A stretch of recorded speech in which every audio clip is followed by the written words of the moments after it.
Epic சமையல்ல காய்கறி எதுவுமே போடாம சீரக சம்பா அரிசி வச்சு எம்டி பிரியாணி எப்படி பண்றதுன்னு பார்க்கலாம் வாங்க. இன்னைக்கு எம்டி பிரியாணி பண்றதுக்காக முதல்ல ஒரு வெங்காயத்தை சின்ன சின்னதா கட் பண்ணி வச்சுக்கலாம்.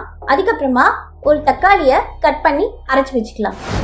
அடுத்ததா குக்கர்ல 2 டீஸ்பூன் நெய் விட்டுட்டு நெய் நல்லா காஞ்சதுக்கு அப்புறமா ஒரு பட்டை, ஒரு நட்சத்திர சோம்பு, ஒரு ஜாவித்ரி, ஒரு பிரியாணி இலை, 2 ஏலக்காய், 4 கிராம்பு, 1/2 டீஸ்பூன் சீரகம், 1/2 டீஸ்பூன் சோம்பு, இது எல்லாம் நல்லா பொரிஞ்சதுக்கு அப்புறமா நம்ம கட் பண்ணி வச்சிருக்க ஆனியன் ஆட் பண்ணிக்கலாம்.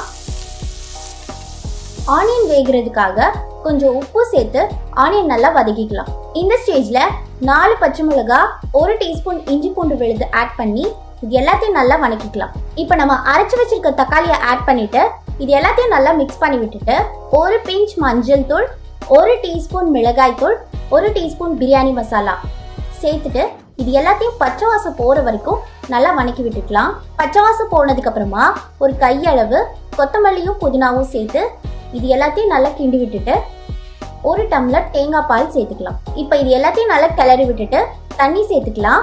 நான் 2 கப் சீரக சம்பா அரிசி எடுத்திருக்கேன். அதுக்காக 3 டம்ளர் தண்ணி சேர்க்கணும். ஆல்ரெடி 1 டம்ளர் தேங்காய் பால் சேர்த்துருக்கனால இப்போ நான் 2 டம்ளர் தண்ணி தான் ஆட் பண்ணுறேன். இதில் தேவையான அளவு உப்பு சேர்த்துட்டு நம்ம அரிசி ஆட் பண்ணிடலாம். இப்போ க்ளோஸ் பண்ணிட்டு 2 விசில் விட்டுக்கலாம்.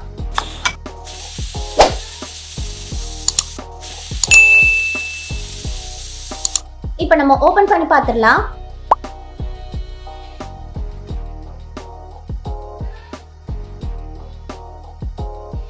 ஆஹா, நம்ம மணமணக்கும் எம்டி பிரியாணி ரெடி.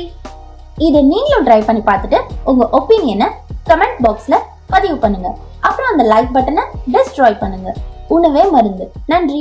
இந்த ரெசிபி உங்களுக்கு பிடிச்சிருந்ததுன்னா ஃப்ரெண்ட்ஸ் அண்ட் ஃபேமிலிக்கு ஷேர் பண்ணுங்க. வேர்ல்ட்ஸ் எபிக் ரெசிபி தெரிஞ்சுக்கணும்னா சப்ஸ்கிரைப் பண்ணுங்க. அதோட முதல் ஆளா புது வீடியோஸ் பார்க்கணும்னா பெல் ஐகானை கிளிக் பண்ணுங்க.